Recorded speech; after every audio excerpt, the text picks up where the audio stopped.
یہ تنگ پگڈنڈیاں کبھی ان قافلوں کی گزرگاہیں تھیں جو ریشم کی تجارت کے لیے چین اور مغربی دنیا کے درمیان سفر میں رہا کرتے تھے۔ ریشم کی اسی تجارت کی نسبت سے یہ رستہ دنیا بھر میں شاہراہ ریشم کے نام سے پہچانا گیا۔ اس قدیم شاہراہ ریشم پر قافلوں کو پھونک پھونک کر قدم رکھنا پڑتا تھا، کیونکہ ذرا سی چوک انہیں نیچے بہتے دریائے سندھ کی بکھری موجوں کے سپرد کر سکتی تھی۔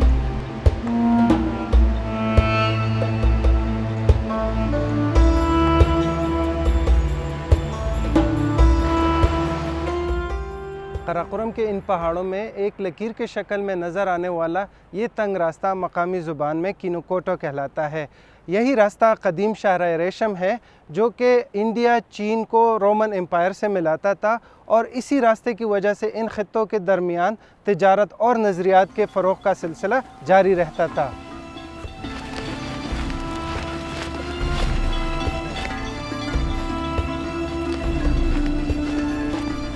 130 قبل مسیح میں ہنز نے شاہراہ ریشم کو باقاعدہ طور پر مغربی ممالک کے ساتھ تجارت کے لیے استعمال کرنا شروع کیا۔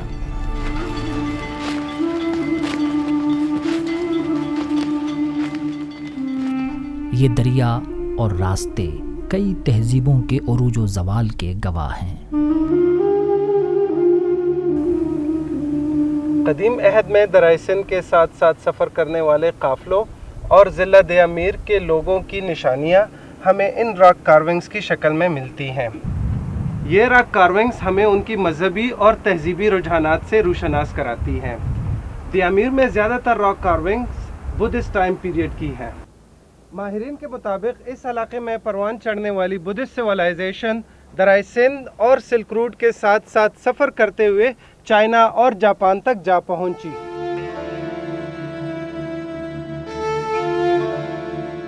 قدیم تاریخ بتاتی ہے کہ مشہور چینی سیاح فاہیان نے بھی 390 عیسوی میں دریائے سندھ کے کناروں کو اپنی گزرگاہ بنایا۔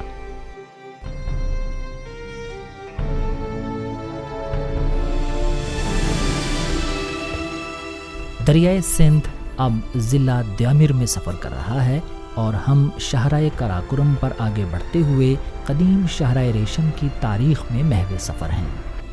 لیکن فی الحال یہ دیامیر میں ہے، جو شمالی علاقہ جات کا پہلا ڈویژن بھی ہے، اور پختونخوا کی حدود سے باہر وہ پہلا ضلع بھی جو قراقرم ہائی وے پر آتا ہے۔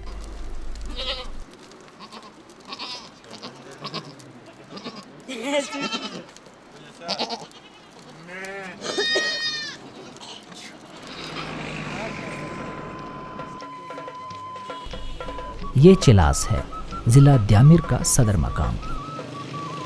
سطح سمندر سے تقریباً 3000 فٹ کی بلندی پر واقع چلاس ایک ایسے میدانی علاقے میں واقع ہے جہاں دریائے سندھ کے دونوں کناروں پر قدیم عہد کی تاریخ جا بجا بکھری ہوئی ہے۔ چلاس کی طرح شتیال بھی سلک روڈ پر ایک اہم پڑاؤ تھا، جہاں پہ اینشنٹ ٹریولرز آ کے سٹے کرتے تھے اور پروبیبلی یہاں سے ہی انڈس کو کراس کرتے تھے۔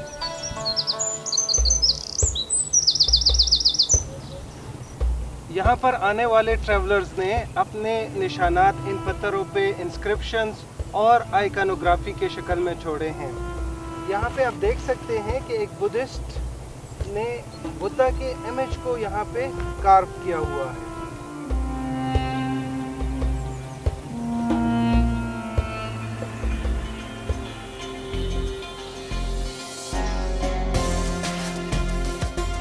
قیام پاکستان کے بعد اس بات کی ضرورت شدت سے محسوس کی جا رہی تھی کہ ملک کے شمالی علاقہ جات اور دیگر شہروں کے درمیان آمد و رفت کو بہتر بنانے کے لیے قدیم شاہراہ ریشم کو ایک جدید شاہراہ کی شکل دی جائے۔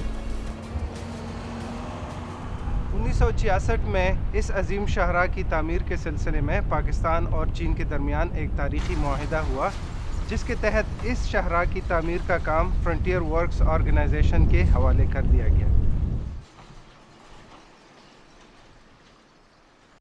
شاہراہ قراقرم پر اترتی شام نے اس شاہراہ کے جلال و جمال میں کچھ اور اضافہ کر دیا ہے۔ دریائے سندھ کی لہروں میں بھی ہلکی ہلکی شام تحلیل ہونے لگی ہے۔ لیکن دریائے سندھ نے کب یہ دیکھا کہ دن ڈھل گیا ہے، کب اس بات کی پرواہ کی کہ صبح ہو گئی؟ اسے تو منزل تک پہنچنے کے لیے ہر لمحہ سفر میں رہنا ہے۔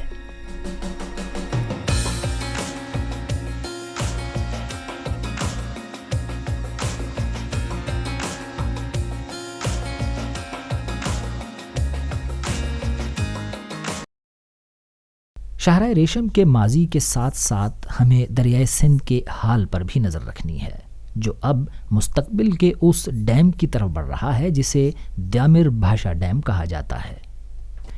دریائے سندھ پر دیامر بھاشا ڈیم کی تعمیر کا آغاز ستمبر 2009 میں ہوا تھا اور اس وقت اس ڈیم پر اٹھنے والے اخراجات کا تخمینہ 12.6 ملین ڈالرز تھا۔ ماہرین کو اس ڈیم کی تعمیر سے 4500 میگا واٹ بجلی کی پیداوار کی توقع ہے۔ اس وقت حکومت پاکستان انڈس ریور پر جتنے بھی ڈیمز کی منصوبہ بندی کر رہی ہے ان میں دیامر بھاشا ڈیم سب سے بڑا ڈیم ہوگا۔ یہ تقریباً 110 کلومیٹر لمبا اور 2 سے 7 کلومیٹر چوڑا اور تقریباً 272 میٹر گہرا ہوگا۔ اس کی تعمیر کے بعد شاہراہ ریشم کا 150 کلومیٹر کا حصہ ری الائنمنٹ ہو جائے گا۔ دریائے سندھ کے کنارے کنارے شاہراہ ریشم پر سفر کرتے ہوئے نظر شہداء کی ان یادگاروں پر بھی پڑ جاتی ہے جو اس عجوبہ عالم کی تعمیر میں اپنی جان سے بھی گزر گئے۔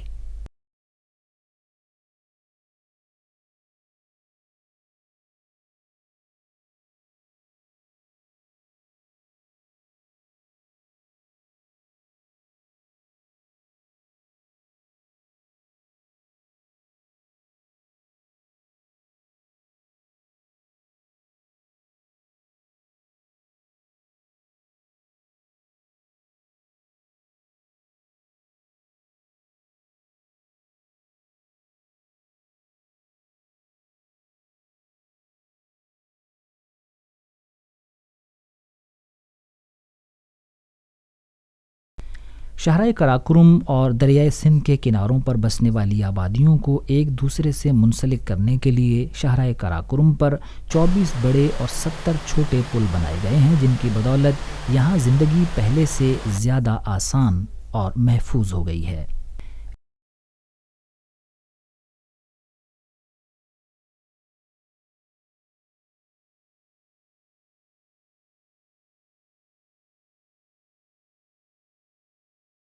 ان بڑے بڑے پلوں کے نیچے سے گزرتا ہوا دریائے سندھ اب چلاس سے کافی آگے نکل آیا ہے اور یہاں سے کچھ ہی فاصلے پر پختونخوا کا وہ پہلا گاؤں بھاشا آئے گا جہاں سے یہ دریا گلگت بلتستان کی حدود سے نکل کر باقاعدہ طور پر پختونخوا میں داخل ہو کر اباسین کے نام سے آگے بڑھے گا۔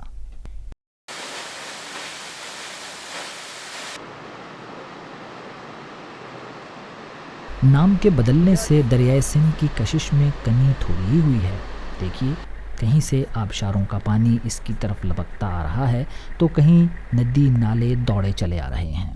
شاید اسی کشش کی وجہ سے کچھ لوگ اسے مقناطیس دریا بھی کہتے ہیں، جو پانیوں کو اپنی طرف کھینچتا ہے اور پھر اپنے وجود کا حصہ بنا لیتا ہے۔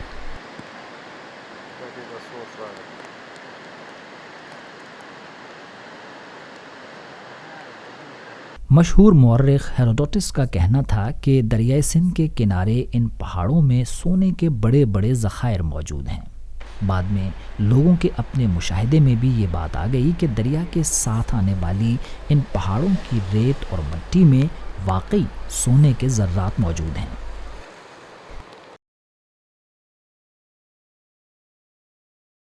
دریائے سندھ کے کناروں پر ڈیرا ڈالے یہ سونے وال برادری صدیوں سے یہی سونا تلاش کر رہی ہے۔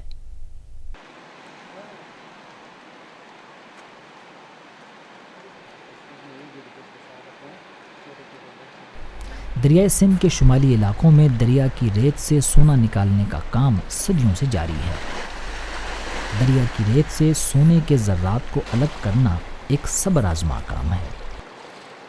دریا سے نکالی گئی ریت کو اسی دریا کے پانی سے اچھی طرح چھاننے کے بعد پارا ڈالا جاتا ہے اور پھر اس سیاہی مائل ریت کو چھاننے کا عمل دوبارہ شروع ہو جاتا ہے۔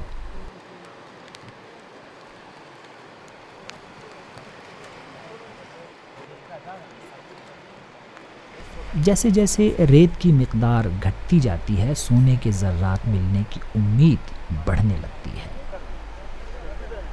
ریت کی مقدار اب کافی کم ہو گئی ہے اور سونے کے ذرات پارے کے ساتھ چپکنے لگے ہیں۔ اب اس پارے کو روئی میں رکھ کر جلایا جاتا ہے۔ یہ رہا سونا جو چھوٹے چھوٹے ذرات سے مل کر اناج کے ایک ننھے سے دانے کی شکل اختیار کر چکا ہے۔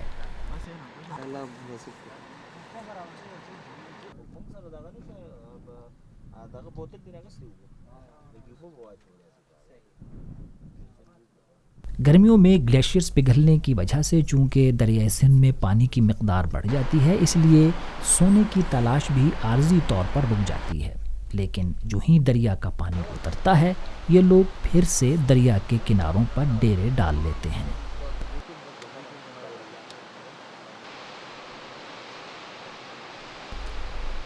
ریت کے ذروں میں اپنی قسمت تلاش کرتے لوگوں کو ان کے حال پر چھوڑ کر دریائے سندھ اب آگے بڑھ گیا ہے کوہستان کی طرف۔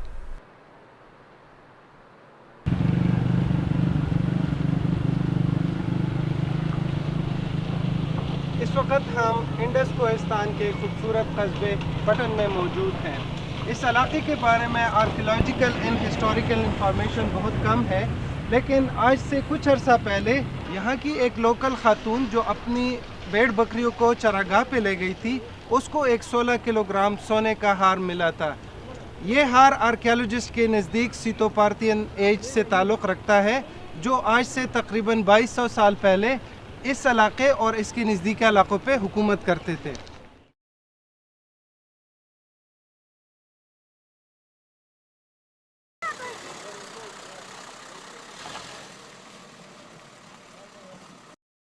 شیر دریا یعنی اباسین اب کوہستان کے صدر مقام داسو پہنچ چکا ہے۔ کوہستان کی تاریخ اس علاقے کے کئی اور ناموں کی نشاندہی بھی کرتی ہے۔ پاکستان میں 2 علاقے کوہستان کے نام سے جانے جاتے ہیں، ایک سوات کوہستان اور دوسرا دریائے سندھ کے دونوں کناروں کی جانب آباد انڈس کوہستان۔ انڈس کوہستان کو تاریخ میں یاغستان کے نام سے جانا جاتا ہے، جبکہ اس علاقے کے باہر کے لوگ خاص طور پر کشمیری اس علاقے کو دردستان کے نام سے جانتے تھے۔ دردستان کی نسبت سے ہی یہاں پہ بولی جانے والی زبانوں کو دردک لینگویجز کہا جاتا ہے۔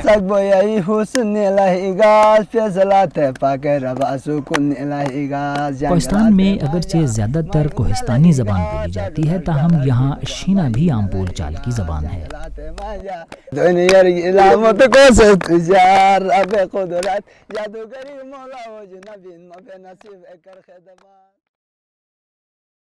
یہ کوہستان کا اہم چیز ہے، ہر جنگل میں ملتا ہے۔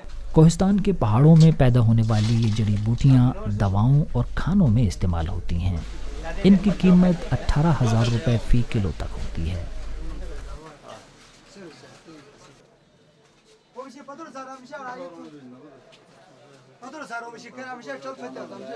میں داسو کا رہنے والا ہوں۔ یہ ہمارے خاص قسم کی ایک ٹوپی ہے، یہ ہماری پرانی رواج ہے۔ یہ بھیڑ کی اول سے بنائی جاتی ہے۔ یہ پرانے زمانے سے باپ دادو آبا و اجداد کے زمانے سے یہ ہماری ایک رواج بنی چلی آ رہی ہے۔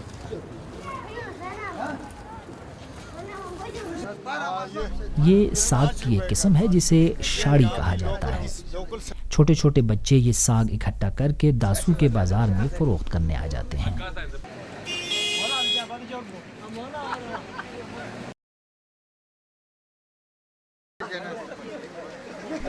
اپنی قبائلی روایات کو جان سے عزیز رکھنے والے اہل کوہستان اس بات پر بھی کامل یقین رکھتے ہیں کہ کوہستان اور اس کی نئی نسل کا مستقبل تعلیم سے وابستہ ہے، اور یہی نسل پاکستان کا بھی روشن کل ہے۔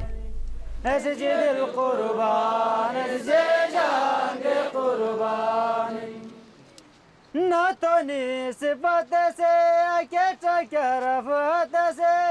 شان و شوکت سے آسمان سے قربت سے لڑ گئے کھڑی چکیا گاؤنی سے آسمانی ایسے دل قربان جے جان کے قربان ایسے دل قربان ایسے جان کے قربان۔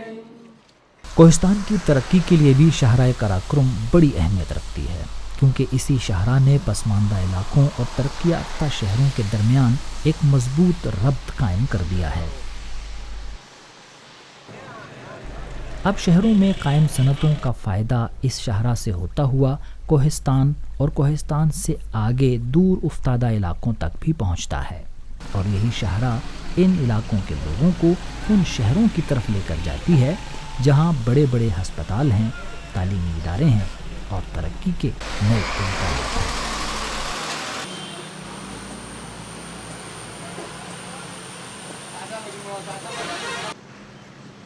ان آبشاروں اور جھرنوں سے بننے والے ندی نالے خوڑ کہلاتے ہیں، جو بعض مقامات پر توانائی کے حصول کا اہم ذریعہ بن گئے ہیں، جیسے بشام کا یہ Khan خوڑ hydro power project.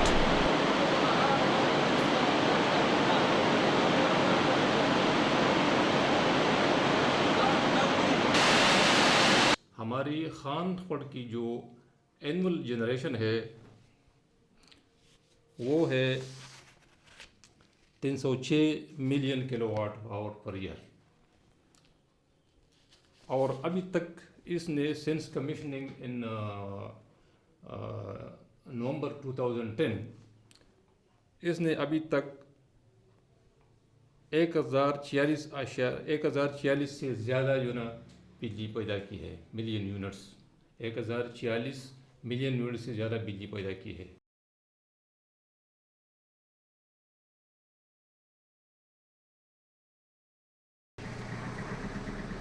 Besham بلند و بالا پہاڑوں کے دامن میں دریائے سندھ کے کنارے آباد زندگی سے بھرپور قصبہ ہے۔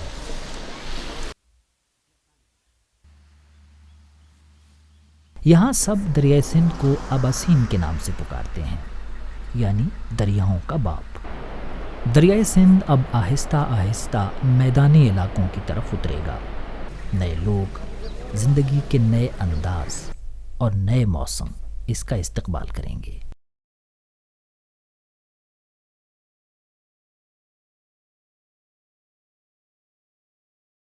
یہ تھاکوٹ ہے، ہزارہ ڈویژن کے ضلع بٹگرام کا ایک خوبصورت مقام۔ دریائے سندھ کا پاٹ یہاں پر کافی کشادہ ہے اور پانی مٹیالے رنگ کا ہے۔ تھاکوٹ میں دریائے سندھ پر پاک چین دوستی کی یادگار یہ پل ضلع شانگلہ اور بٹگرام کے علاوہ ہزارہ اور ملاکنڈ ڈویژن کو بھی آپس میں ملاتا ہے۔